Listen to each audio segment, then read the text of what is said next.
नमस्कार, आप देख रहे हैं इंडिया में बबीता सिंह और दर्शकों के अभिवादन के साथ शुरू करते हैं इंडिया का खास शो खबरनामा। सुर्खियों वाले खबरनामे का आगाज दिन भर की बड़ी खबरों के साथ। आज के खबरनामे में सबसे पहले बात करेंगे पुलिस में भर्ती होने का सपना देख रहे युवाओं को जल्द मिल सकती है कौन सी खुशखबरी, और बात होगी रेलों की सुरक्षा को लेकर कौन से बड़े कदम उठाने की है तैयारी। फिर बात करेंगे जब सीएम योगी आदित्यनाथ की गाड़ी के सामने आया गड्ढा फिर क्या हुआ, और खबरनामे के अंत में बात करेंगे नई संसद की तर्ज पर यूपी में बनेगा नया विधान भवन, कब होगा शिलान्यास। लेकिन पहले नजर सुर्खियों पर। डेंगू को लेकर रहे सावधान, बहुत घातक है नया वेरिएंट। चेक से बिजली भुगतान मामले में यूपी पावर कॉर्पोरेशन ने लिया यू टर्न। यूपी की हर विधानसभा में होगा अपना खुद का पर्यटन स्थल, कैसे होगा काम। फिर बिगड़ा मौसम का मिजाज, किन जिलों को लेकर येलो अलर्ट जारी। महिला आरक्षण बिल को लेकर अखिलेश यादव और मायावती ने मोदी सरकार पर साधा निशाना। नाराज प्रधानों ने ब्लॉक प्रमुख और भाजपा नेता को बनाया बंधक, कमरे में बंद कर जड़ा ताला। सीतापुर पहुंची विधानसभा की प्राक्कलन समिति चेयरमैन ने नैमिष में विकास कार्यों की धीमी रफ्तार पर जताई नाराजगी। जनपद न्यायाधीश ने लखीमपुर जिला कारागार का किया निरीक्षण, सुविधाओं पर बंदियों से की बात। अब बात रोजी रोजगार की। यूपी पुलिस में भर्ती होने का सपना सजोकर दंड बैठक कर रहे यूपी के युवाओं के लिए खुशखबरी है। यूपी पुलिस के विभिन्न यूनिट में खाली पड़े 52,000 से अधिक आरक्षी पदों पर भर्ती होने वाली है। यह कवायद 1 साल पहले शुरू हुई थी, लेकिन इसके लिए परीक्षा कराने वाली एजेंसी नहीं मिली। लेकिन अब यह तलाश पूरी हो गई है, जिसके बाद यूपी पुलिस भर्ती एवं प्रोन्नत बोर्ड ने तैयारी शुरू कर दी है। रिक्त पदों के बारे में जानकारी है कि सिविल पुलिस में सिपाही के 41,811, पीएससी कांस्टेबल के 8,540, फायरमैन के 1,007 और यूपीएसएस में सिपाही के 1,341 पद खाली हैं। इसे देखते हुए 52,699 पदों पर भर्ती की तैयारी शुरू हो गई है और अगले महीने में कार्यदायी संस्था के लिए टेंडर निकालने की तैयारी है। पेपर लीक से बचने के लिए भर्ती बोर्ड परीक्षा के तरीके में बड़े बदलाव पर भी काम कर रहा है। खालिस्तान मूवमेंट को लेकर भारत और कनाडा के रिश्तों में काफी तल्खी आ गई है। दोनों देशों ने आरोप प्रत्यारोप के बीच एक दूसरे के शीर्ष राजनयिकों को देश निकाला दे दिया है। अगर हाल फिलहाल के घटनाक्रम को छोड़ दे तो भी भारत और कनाडा के संबंध कभी भी बेहतर नहीं रहे। कनाडा हमेशा हर मौके पर भारत के खिलाफ खड़ा रहा है। कश्मीर से लेकर परमाणु परीक्षा तक जब भी कोई मौका मिला, कनाडा ने भारत का विरोध ही किया है। आइए अब आपको बताते हैं भारत और कनाडा के बीच मौजूदा तनाव की वजह क्या है। कनाडा के ब्रैम्पटन नगर में इसी वर्ष 6 जून को ऑपरेशन ब्लू स्टार की 39वीं बरसी मनाई गई थी। इस मौके पर खालिस्तान की हिमायत करने वालों ने 5 किलोमीटर लंबा जुलूस निकाला था। इस जुलूस में दिवंगत पूर्व प्रधानमंत्री इंदिरा गांधी के चित्र को जिस तरह दिखाया गया था, उसके बाद से दोनों देशों के बीच संबंधों में कड़वाहट बढ़ गई है।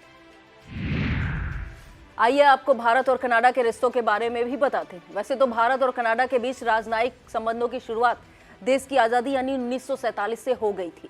1948 में कनाडा ने कश्मीर में जनमत संग्रह को अपना समर्थन दिया था। सन 1974 में कनाडा ने भारत के परमाणु परीक्षण को लेकर घोर आपत्ति की थी। 1998 में दूसरे परमाणु परीक्षण के समय भी भारत और कनाडा के बीच तनाव अपने चरम पर था। 1985 में सिख अलगाववादियों ने एयर इंडिया की फ्लाइट में विस्फोट किया था। इस हादसे में कुल 326 लोगों की मौत हुई थी। 20 साल लंबी चली जांच के बाद वर्ष 2005 में कनाडा की अदालत में 2 आरोपियों को बरी कर दिया गया था। तब इसे लेकर भारत सरकार ने कड़ी आपत्ति की थी। मौजूदा समय में डेंगू और मलेरिया का प्रकोप दहशत का सबब बन चुका है। बुखार आते ही लोग डर जाते हैं। यह डर सही भी है, क्योंकि डेंगू के लक्षणों में बड़ा बदलाव हो चुका है और इसका नया वेरिएंट पहले से ज्यादा खतरनाक है। दूसरे शब्दों में कहें तो डेंगू भी कोरोना की तरह नए नए रंग बदल रहा है। डेंगू का नया रूप इतना घातक है कि अगर उचित जांच और उपचार लेने में देर की जाए तो नतीजा नुकसानदेह हो सकता है। यही वजह है कि चिकित्सा विशेषज्ञ भी बुखार आते ही डॉक्टर के पास जाने की सलाह दे रहे हैं। नए वेरिएंट के लक्षणों की बात करें तो डेंगू होने पर प्लेटलेट्स गिरना आम बात है, लेकिन नए वेरिएंट्स में प्लेटलेट्स गिरने की दर बहुत तेज हो जाती है। इसके अलावा इसके प्रभाव से हेमोरेजिक फीवर का खतरा बढ़ जाता है। इस फीवर में तेज बुखार, उल्टी, सरदर्द और जोड़ों में तेज दर्द हो सकता है। कुछ लोगों की घबराहट, जरूरत से ज्यादा कमजोरी और नाक तथा मसूड़ों से खून निकलने की भी परेशानी हो सकती है। यूपी के अयोध्या में ट्रेन का सफर करने के दौरान महिला सिपाही के साथ हुई घटना से पुलिस ने सबक लिया है। अब महत्वपूर्ण रेल स्टेशनों पर सुरक्षा व्यवस्था मजबूत करने के साथ ही पूरी ट्रेन की सीसीटीवी कैमरों से कवर किया जाएगा। इसे लेकर यूपी के डीजीपी विजय कुमार ने दिशा निर्देश जारी कर दिए हैं। पुलिस मुख्यालय में राज्य स्तरीय रेलवे सुरक्षा समिति की गोष्ठी को संबोधित करते हुए डीजीपी ने रेल अपराधियों को रोकथाम के विभिन्न उपायों पर जोर दिया है। महिला अपराधों को लेकर खास मंथन किया गया है। नोडल अधिकारी और जीआरपी के एडीसी जय नारायण सिंह ने ट्रेनों पर पत्थरबाजी व ट्रैक को क्षति पहुंचाने जैसी घटनाओं को रोकने के लिए आरपीएफ, सिविल पुलिस और जीआरपी को लेकर काम करने की जरूरत बताई है। इस गोष्ठी में आईबी के joint director Janardan Singh, ATS के एडीजी मोहित अग्रवाल और रेलवे के पुलिस महानिरीक्षक सत्येंद्र कुमार सिंह सहित रेलवे अन्य सुरक्षा एजेंसियों के अधिकारी मौजूद रहे। चेक से बिजली बिलों का भुगतान स्वीकार किए जाने का आदेश जारी करने के महज 3 दिन बाद ही यूपी पावर कॉर्पोरेशन ने यू टर्न ले लिया है। अब यह आदेश रद्द करते हुए पहले ही की तरह बिल जमा करने का निर्देश जारी हो गया है। बता दें, 16 सितंबर को पावर कॉर्पोरेशन के एमडी पंकज कुमार ने चेक के जरिए बिजली भुगतान न लिए जाने का आदेश जारी किया था। इसे 1 नवंबर से लागू करने की तैयारी थी। तर्क दिया गया था कि चेक क्लियरेंस में समय लगता है और कई बार चेक बाउंस होने की स्थिति आ जाती है। इस आदेश के विरुद्ध उपभोक्ता परिषद अध्यक्ष अवधेश कुमार वर्मा ने विद्युत नियामक आयोग में अपनी आपत्ति दाखिल करते हुए इसे विद्युत वितरण संहिता का उल्लंघन बताया था। यूपी की सड़कें गड्ढा मुक्त या गड्ढा युक्त, इसे लेकर सत्तारूढ़ भाजपा और प्रमुख विपक्षी दल सपा के बीच आए दिन बयानों की तलवारें खिंचती रहती हैं। लेकिन अब बात इससे भी बड़ी है कि इस बार सड़क का गड्ढा सरकार के मुखिया योगी आदित्यनाथ के रास्ते में आया है। अब इस मामले में जिम्मेदारों पर बड़ी कार्रवाई की तैयारी है। बता दें, मंगलवार को मुख्यमंत्री योगी आदित्यनाथ लखनऊ के देवा रोड होकर आरएसएस के कार्यक्रम में शामिल होने जा रहे थे। इस दौरान उन्होंने देखा कि कामता से आगे के रास्ते में सड़क टूटी थी और गंदगी भी थी। यह देख सीएम नाराज हो गए और उन्होंने संबंधित अधिकारियों को जमकर फटकारा। सीएम के तेवर देख जिला प्रशासन, लोक निर्माण विभाग, नगर निगम और नेशनल हाईवे अथॉरिटी के अफसर फौरन मौके पर पहुंचे। सबसे पहले गड्ढे को भरा गया, फिर सड़क की मरम्मत को लेकर नापजोख शुरू हो गई है। इतना ही नहीं, सफाई का काम भी तुरंत शुरू हो गया है। अब यूपी के हर विधानसभा क्षेत्र का अपना खुद का पर्यटन स्थल होगा। इसके लिए मुख्यमंत्री पर्यटन विकास सहभागिता योजना लागू होगी। प्रथम चरण में लखनऊ की एक योजना को मंजूरी भी मिल गई है। इस योजना के तहत अपने विधानसभा क्षेत्र में पर्यटक स्थल के लिए प्रस्ताव केवल जनप्रतिनिधि ही दे, ऐसा जरूरी नहीं होगा, बल्कि कोई भी सक्षम व्यक्ति, संस्था और संगठन भी यह प्रस्ताव दे सकता है। इस योजना को लागू होते ही अब तक 68 प्रस्ताव आ चुके हैं।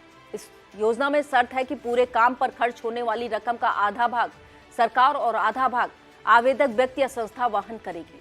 यदि कोई जनप्रतिनिधि भी प्रस्ताव देता है तो उस मामले में भी खर्च का बंटवारा इसी तरह से किया जाएगा। यूपी के पर्यटन मंत्री जयवीर सिंह का कहना है कि इससे प्रदेश में पर्यटन तेजी से बढ़ेगा। इस योजना का उद्देश्य प्रत्येक विधानसभा के सबसे महत्वपूर्ण स्थल या अल्प ज्ञात पर्यटक स्थलों को चिन्हित कर उनमें पर्यटन की उच्च स्तरीय सुविधाएं विकसित करना है। अब बात एक बार फिर मौसम के बदले मिजाज की। आंचलिक मौसम विज्ञान केंद्र ने बुधवार से बारिश और बिजली गिरने की चेतावनी जारी करते हुए कई जिलों के लिए येलो अलर्ट जारी किया है।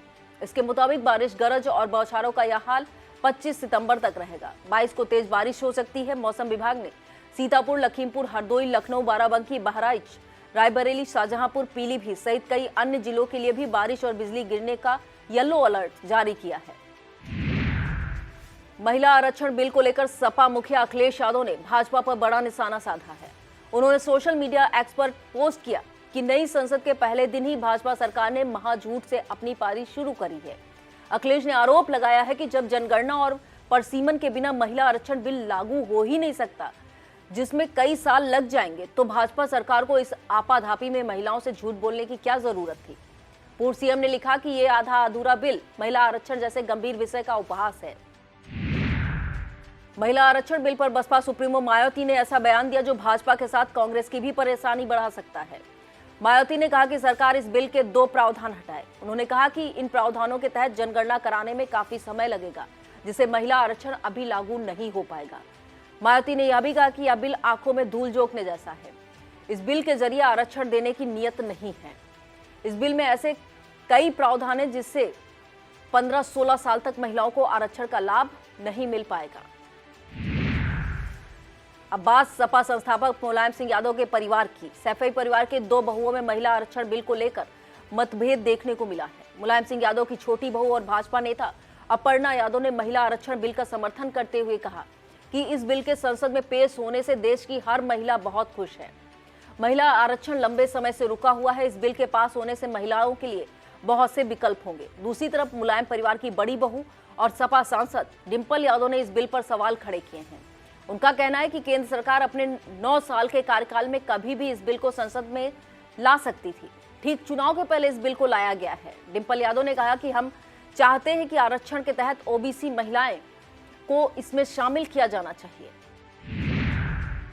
लगातार मुश्किलों से घिरे चल रहे सपा नेता आजम खान और उनके परिवार को फौरी सही पर थोड़ी राहत तो मिली है।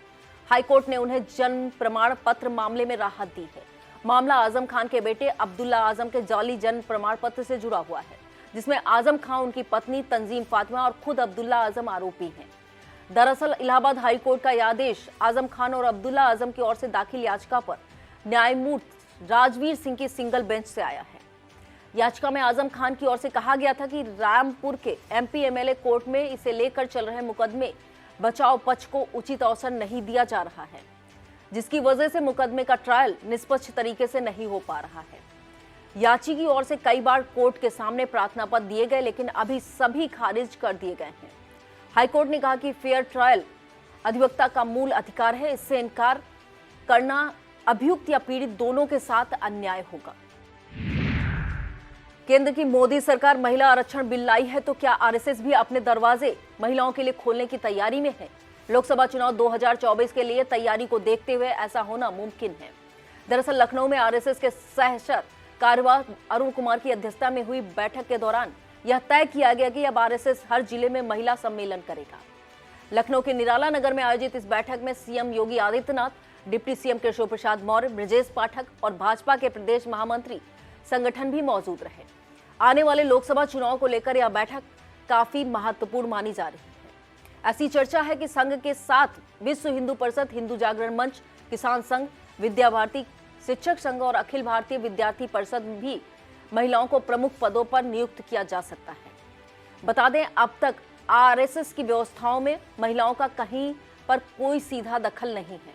मात्र राष्ट्रीय सेविका समिति में ही महिलाओं की एंट्री होती है। ताजा बैठक के बाद अब आरएसएस और उसके विभिन्न प्रकोष्ठों में प्रमुख पदों पर महिलाओं को जिम्मेदारी दिए जाने की चर्चा शुरू हो गई है।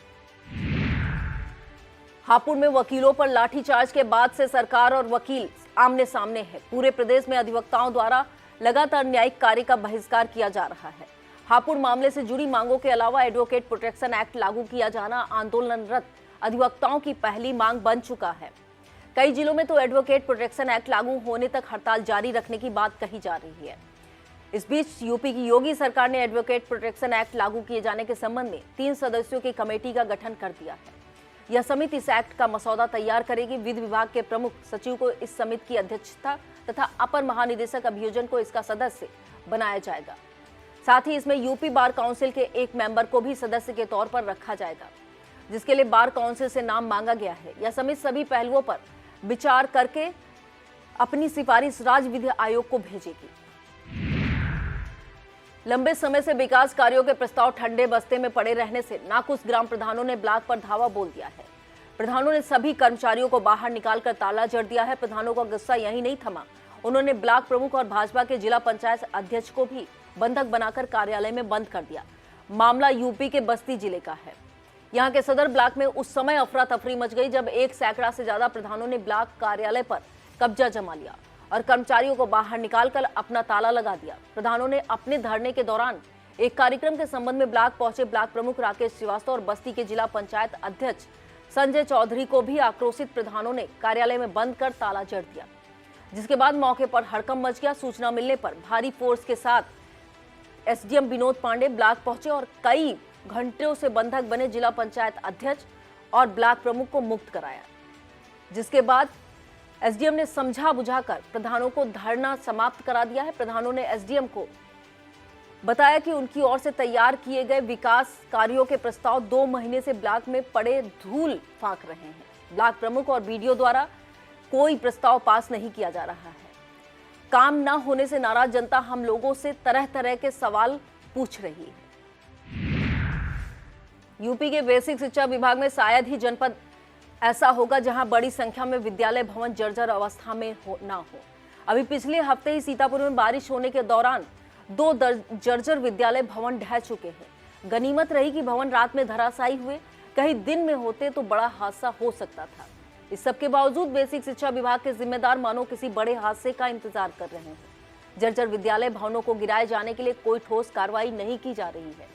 ऐसे ही एक मामले में अभिभावकों ने प्राथमिक विद्यालय के गेट पर ताला लगा दिया और कहा कि बिल्डिंग नहीं बनने तक स्कूल बंद रहेगा। यह मामला यूपी के अलीगढ़ जिले का है। यह गोरई क्षेत्र के गांव महदौरा में बना प्राथमिक विद्यालय काफी जर्जर है। वर्ष 1995 में बने इस स्कूल भवन के लिंटर में जगह जगह दरारें पड़ गई हैं। छत का प्लास्टर टूट टूट कर गिर रहा है। यहाँ के अभिभावकों का कहना है कि काफी समय से इसकी मरम्मत कराने को लेकर कहा जा रहा है, लेकिन संबंधित अधिकारी ध्यान नहीं दे रहे हैं। ऐसे में हम लोग अपने पालियों की जान से खिलवाड़ नहीं कर सकते। वक्त हो चला है एक छोटे से ब्रेक का। आप देखते रहिए खबरनामा। बीएस एजुकेशनल महाविद्यालय लखनऊ विश्वविद्यालय से संबद्ध छात्र छात्राओं के लिए उत्कृष्ट शिक्षण संस्थान बीए, एमए, बीकॉम, एमबीए व अन्य कोर्सेज के लिए आज ही संपर्क करें। खैराबाद, बिस्वा रोड, पकरिया, सीतापुर। सत्र 2023-24 के लिए प्रवेश प्रारंभ। उत्तर प्रदेश में डेंगू पांव पसार रहा है। बड़ी संख्या में लोग इसकी चपेट में आकर परेशान हो रहे हैं, लेकिन इसे लेकर यूपी सरकार अलर्ट मोड में आ गई है। स्वास्थ्य मंत्री और डिप्टी सीएम ब्रजेश पाठक ने विभाग के डॉक्टर व अन्य पैरामेडिकल स्टाफ की छुट्टियां रद्द कर दी हैं। वहीं डिप्टी सीएम ने आम जन से अपील करते हुए डेंगू से न घबराने की सलाह दी है। ब्रजेश पाठक ने कहा कि प्रदेश के अस्पतालों में पर्याप्त दवाएं और निःशुल्क इलाज की व्यवस्था है। यूपी में सभी सीएचसी और पीएचसी पर भी डेंगू से निपटने के इंतजाम हैं। लोगों को जागरूक करते हुए उन्होंने कहा कि तेज बुखार या अन्य लक्षण दिखते हैं, तुरंत जांच कराएं। उन्होंने अफवाहों पर ध्यान न देने की भी सलाह देते हुए कहा कि प्रदेश के अस्पतालों में प्लेटलेट्स, खून और बेड की कोई कमी नहीं है और सभी अस्पतालों को निर्देश दिए गए कि वे जरूरत पड़ने पर डेंगू के मरीजों को भर्ती करें। अब खबरें जनपद सीतापुर से। यूपी विधानसभा की प्राक्कलन समिति ने बुधवार को जनपद सीतापुर का दौरा किया।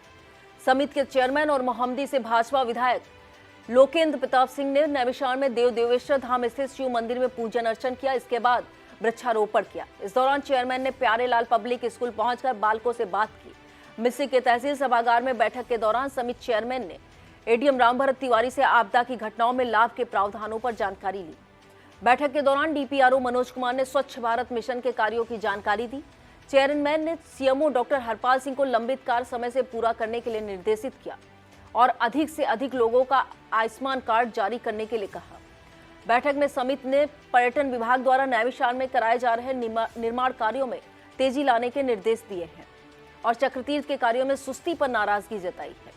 इस दौरान विद्युत विभाग, डूडा, पीएम आवास, किसान सम्मान निधि, उज्ज्वला योजना और सौभाग्य योजना की समीक्षा की गई। इस समिति के सदस्य के रूप में विधायक मनीषा अनुरागी, विधायक विकास गुप्ता, विधायक विनोद चतुर्वेदी, विधायक अभय सिंह, विधायक चंदन चौहान, विधायक गौरव कुमार, विधायक शशांक वर्मा, विधायक सचिन यादव, मोहाली विधायक शशांक त्रिवेदी और जिलाधिकारी अनुज सिंह, पुलिस अधीक्षक चक्रेश मिश्रा, सीडीओ अक्षत वर्मा, डीएफओ ब्रजमोहन शुक्ला, एएसपी दक्षिणी एनपी सिंह सहित संबंधित एसडीएम व अन्य अधिकारी मौजूद रहे। बैठक के बाद समिति द्वारा मिश्रित सीएचसी का भी निरीक्षण किया गया।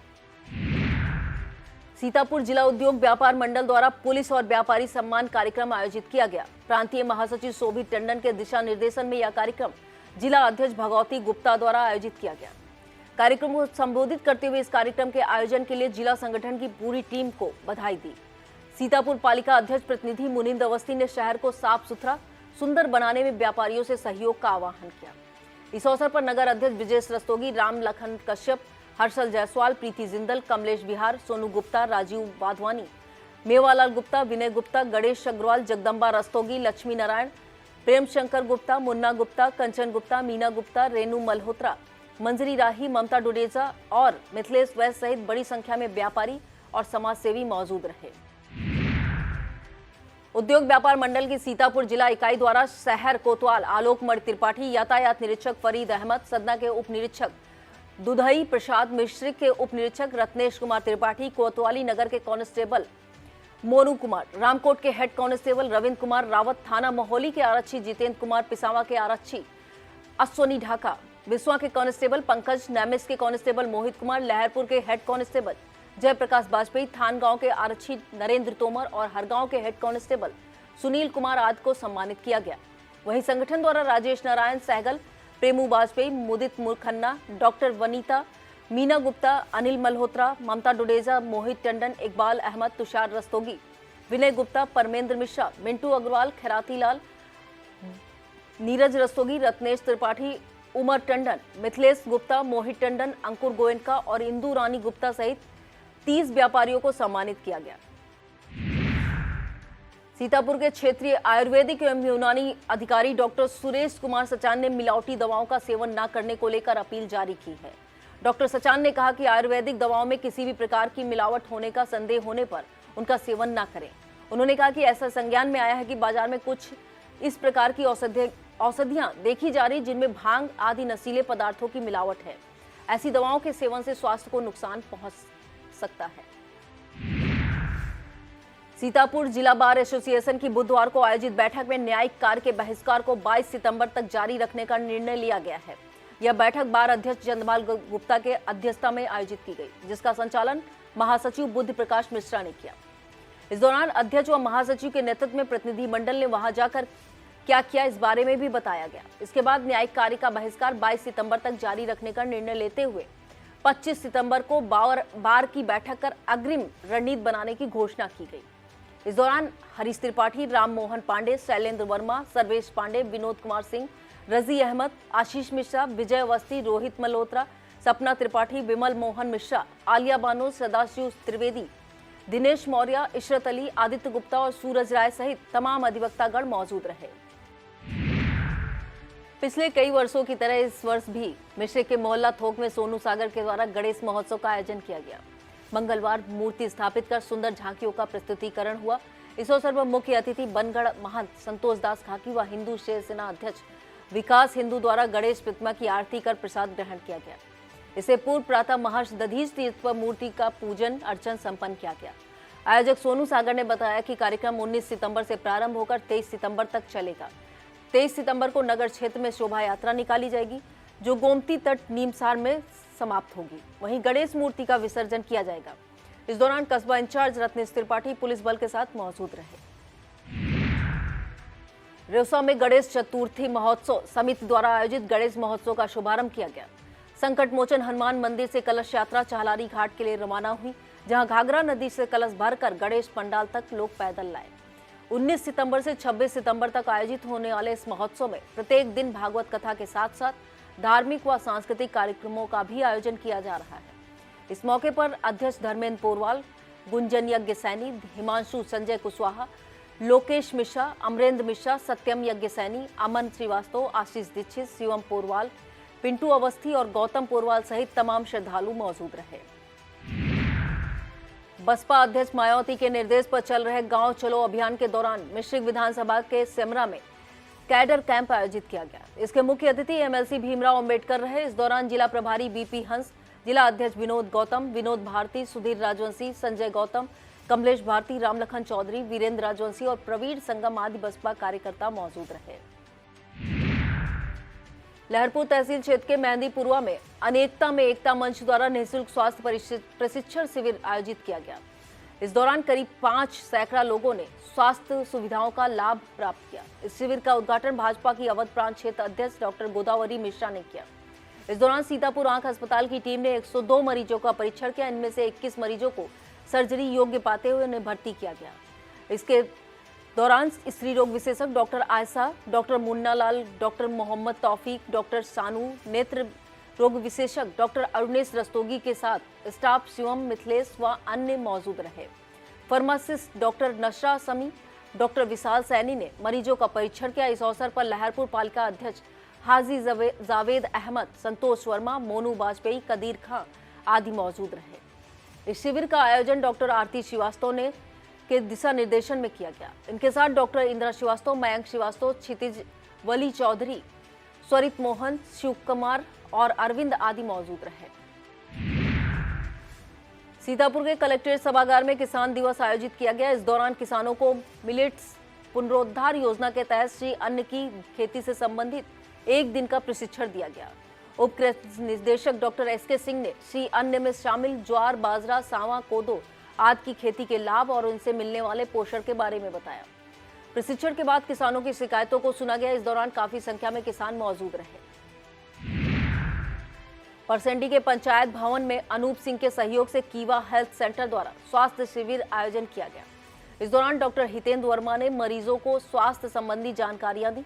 शिविर में 28 प्रकार की जांचें नाड़ी विज्ञान पर आधारित क्वार्टन मशीन से की गई और तमाम प्रकार के मरीजों को आयुर्वेदिक दवाएं प्रदान की गई। इस दौरान परसेंडी ब्लॉक प्रमुख संजय वर्मा, जिला पंचायत सदस्य मंजीत सिंह, रामकिशोर यादव और अनुज यादव आदि मौजूद रहे।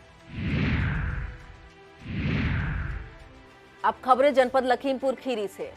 लखीमपुर के बाबा भूईफोरवानाथ मंदिर से उत्तराखंड के बाबा केदारनाथ धाम को साइकिल से निकले युवाओं को नगर से विदा किया गया। अखंड भारत और हिंदू राष्ट्र का संकल्प लेकर इन युवाओं को सैकड़ों लोगों ने जयकारों के साथ उत्साह बढ़ाया। भाजपा के आचार्य संजय मिश्रा ने इन युवाओं को शुभकामनाएं दी। बता दें, इससे पहले लखीमपुर से शिव गोपाल पांडे के नेतृत्व में 4 युवा बाबा केदारनाथ की पैदल यात्रा पर जा चुके हैं, जो इस समय हरिद्वार पहुंचे हुए हैं। इन साइकिल यात्रियों में तुषार सिसोदिया, प्रशांत त्रिवेदी और शिवम कश्यप आदि मौजूद हैं। वहीं उन्हें विदा करने के दौरान राम पांडे, निजम शुक्ला, आनंद दीक्षित, धारा सिंह, अमित गिरी, नीरज मिश्रा और शशांक शर्मा आदि मौजूद रहे। लखीमपुर के परिषदीय विद्यालयों में कक्षा 4 से 8 तक के छात्रों को नेट की परीक्षा गुरुवार को आयोजित की जाएगी। तय कार्यक्रम के अनुसार बीआरसी पर शिक्षकों को एक दिन पहले ही प्रश्न पत्र सहित OMR सीट उपलब्ध करा दी गई। यह परीक्षा खंड शिक्षा अधिकारियों की देखरेख में आयोजित होगी। सुपरविजन के लिए सभी स्कूलों में पर्यवेक्षकों की तैनाती का आदेश जारी हो चुका है। लखीमपुर के खमरिया में गणेश चतुर्थी के पर्व पर क्षेत्र के अलग अलग मंदिरों व सार्वजनिक स्थलों के साथ साथ घरों में विधि विधान से भगवान गणेश जी की पूजा अर्चना हुई। खमरिया के सिद्ध विनायक मोहल्ले में भी भगवान गणेश धूमधाम से विराजमान है। यहाँ पर 5 से 11 दिनों तक पूजन अर्चन हुआ। इस दौरान बड़ी संख्या में भक्तगण भगवान श्री गणेश जी की पूजा में शामिल हुए। लखीमपुर में पुलिस अधीक्षक गणेश प्रसाद साहा के निर्देशन में मिशन शक्ति अभियान को लेकर जिले के सभी थाना क्षेत्रों में महिला आरक्षियों और एंटी रोमियो टीम द्वारा चेकिंग की गई। इस दौरान सार्वजनिक स्थानों, कस्बों, बस अड्डा, प्रमुख बाजारों, प्रमुख चौराहों व मंदिरों के आसपास गश्त और चेकिंग की गई। इस अवसर पर पुलिसकर्मियों द्वारा महिलाओं और बालिकाओं को आत्म सुरक्षा के लिए जागरूक किया गया। कई स्थानों पर गोष्ठियों का आयोजन कर विमेन पावर हेल्पलाइन 1090, महिला हेल्पलाइन 181, सीएम हेल्पलाइन 1076, पुलिस आपात सेवा 112 आदि विभिन्न हेल्पलाइनों के बारे में बताया गया। बुधवार को लखीमपुर के जिला जज लक्ष्मीकांत शुक्ला ने डीएम महेंद्र बहादुर सिंह और एसपी गणेश प्रसाद साहा के साथ जिला कारागार का निरीक्षण किया। इस दौरान जनपद न्यायाधीश ने कारागार प्रशासन द्वारा बंदियों को उपलब्ध कराई जा रही सुविधाओं को लेकर बंदियों से बातचीत की। इस दौरान एडीजी और डालसा सचिव वीके सिंह, सीजीएम अशोक कुमार भी मौजूद रहे। इसके साथ जिला जज व अन्य अधिकारी गणों ने बैरक सहित कारागार परिसर की सफाई और जेल, अस्पताल तथा पाकशाला की व्यवस्थाओं को भी देखा। निरीक्षण के दौरान कारागार अधीक्षक पीडी सलोनिया, प्रभारी jailer Harivansh Pandey, deputy jailer Sunil Kumar, Ajay Kumar Singh, चिकित्सक डॉक्टर दीपांकर रावत मौजूद रहे। लखीमपुर की एरा गन्ना समिति पर चल रहे सट्टा प्रदर्शन मेला में तीसरे दिन 338 प्रार्थना पत्र प्राप्त हुए, जिसमें एसडीआई घनश्यामा सिंह को देखरेख में 123 का मौके पर निस्तारण कर दिया गया। तीसरे दिन किसानों की संख्या काफी कम दिखी। लखीमपुर में हाथीपुर स्थित हिंदू कर्मकांड स्थल के सौंदर्यीकरण को लेकर सहयोग के हाथ बढ़ने लगे। इस कार्य को पूरा करने का बीड़ा नगर पालिका अध्यक्ष डॉक्टर ईरा श्रीवास्तव ने उठाया है। नगर की कई संस्थाएं और समाज सेवी इस कार्य में सहयोग कर रहे हैं। इसी कड़ी में लखीमपुर लायंस क्लब के सदस्यों द्वारा इस कार्य के लिए आर्थिक सहयोग प्रदान किया गया है। सहयोग राशि पालिका अध्यक्ष के निवास पर भेंट की गई। इसके लिए पालिका अध्यक्ष ने राम मोहन गुप्ता और लायंस क्लब के सदस्यों को सराहा। इस दौरान लायंस क्लब अध्यक्ष डॉक्टर रूपक टंडन, सचिव अनिल अग्रवाल, राजवीर सिंह, कुलदीप गुप्ता और राजकुमार सक्सेना आदि मौजूद रहे। बता दें, पालिका अध्यक्ष डॉक्टर ईरा श्रीवास्तव खुद भी लायंस क्लब उपकार की सदस्य हैं। लखीमपुर में कृषि विभाग द्वारा पराली प्रबंधन एवं श्री अन्न को लेकर मोहम्मदी कस्बे में कार्यक्रम आयोजित किया गया। इस दौरान जिले के 250 अध्यापकों को प्रशिक्षण दिया गया। जिला कृषि अधिकारी अरविंद कुमार चौधरी ने कहा कि फसल अवशेष को न जलाकर अवशेष प्रबंधन की विधियों का प्रयोग करते हुए भूमि की उर्वरा शक्ति बढ़ा सकते हैं। इससे उत्पादन में वृद्धि होगी, साथ ही पर्यावरण भी सुरक्षित रहेगा। वहीं इस दौरान श्री अन्न के विभिन्न फायदों पर भी चर्चा की गई। अब अंत में बात करेंगे नई संसद की तर्ज पर यूपी में बनने जा रहे नए विधान भवन की। दिल्ली में बने नए संसद भवन सेंट्रल विस्टा की तरह से अब यूपी सरकार भी नए विधान भवन का निर्माण कराने की तैयारी में है। इसी साल 25 दिसंबर को पूर्व पीएम अटल बिहारी वाजपेयी की जयंती के मौके पर इस नए विधान भवन की आधारशिला रखी जा रही है। जानकारी के अनुसार नए भवन का निर्माण मौजूदा भवन से लगभग 1 किलोमीटर दूर दारुल सफा स्थित पुराना विधायक निवास और उसके आसपास के क्षेत्र को मिलाकर किया जाएगा। इसका निर्माण कार्य वर्ष 2027 तक पूरा करने का लक्ष्य रखा गया है और इस कार्य पर 3000 करोड़ रुपए खर्च होने का अनुमान है। मौजूदा विधानसभा में जगह की कमी को देखते हुए इसी वर्ष 3 मार्च को यूपी विधानसभा अध्यक्ष सतीश महाना ने नए विधान भवन की घोषणा की थी। योगी सरकार का लक्ष्य है कि इस 18वीं विधानसभा कम से कम एक सत्र नए विधान भवन में आयोजित किया जाए। यूपी के इस नए विधान भवन को भी सेंट्रल विस्टा की तर्ज पर अत्याधुनिक सुविधाओं से युक्त बनाया जाएगा। मौजूदा विधान भवन के निर्माण की योजना सन 1922 में बनी थी। अंग्रेजी शासनकाल में गवर्नर बटलर ने 1922 में 15 दिसंबर को इसकी नींव रखी थी।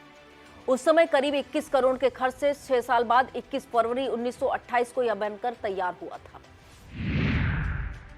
यह था आज का खबरनामा। आप देखते रहिए इंडिया। हमें दीजिए इजाजत। नमस्कार।